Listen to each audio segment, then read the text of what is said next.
Сәлем оқырман. Бүгін күтпеген бір жағдай болды. Бүгін бір ерекше пост салам. Дұрыс жағынан түсініңіздер, жай ғана ғой. История ғой. Ақтөренің есіне бұрынғы ғашығы Әсем түсті.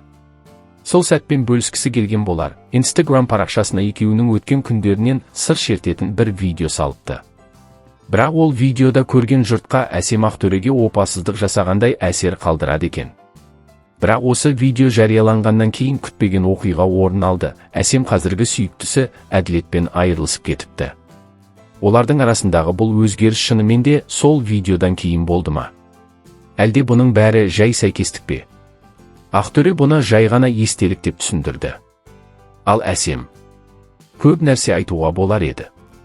Бірақ айтуға күшім жоқ. На этом все деп stories жариялап қойды.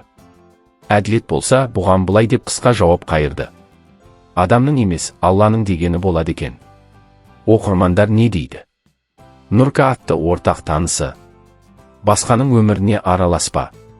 Ол қазір басқа адаммен жаңа өмір құруға тырысып жатыр. Бар болғанның қадірін білу керек еді.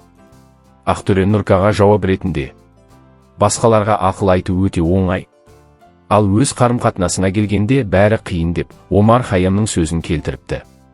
Бұл есімді танысы. Ал үйленіп кетсе ишмыжымай. Ел не демей. Жүрегің не қалайды, соны жаса. Бір-ақ рет өмір сүреміз ғой. Хамо деген досы. Әр адамның өмірімізде өз орны бар.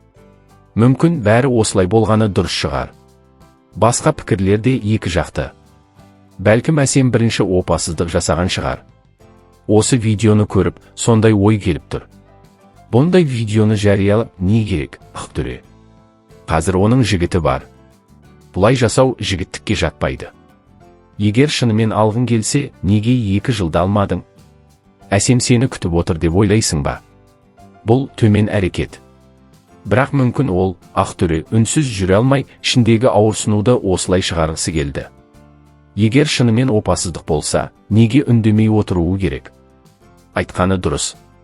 Қаласа, Ақтөре бір-ақ рет ымдайды да, Әсем қайтадан соған келеді. Себебі оның жүрегінде әлі де Ақтөре бар. Тек енді Ақтөре оны қайта қабылдай алмайды. Ал қазіргі жігіті уақытша ғана сеніңіздер. Сырттай баға беру оңай. Бірақ олардың арасында не болғанын ешкім нақты білмейді. Қарым-қатынаста кінә тек бір жақтан болмайды. Ақтөре неге ұзақ ойланып, үйленбегенін өзі ғана біледі. Жасарын жасап, асарын асаған, қаладан қалаға жігітпен қыдырып жүрген қыз туралы ойламау адамның ақылсыздығы емес пе? Жағдайдың жалғасы. Әсем видеодан кейін Әділетпен ренжісіп қалған сияқты.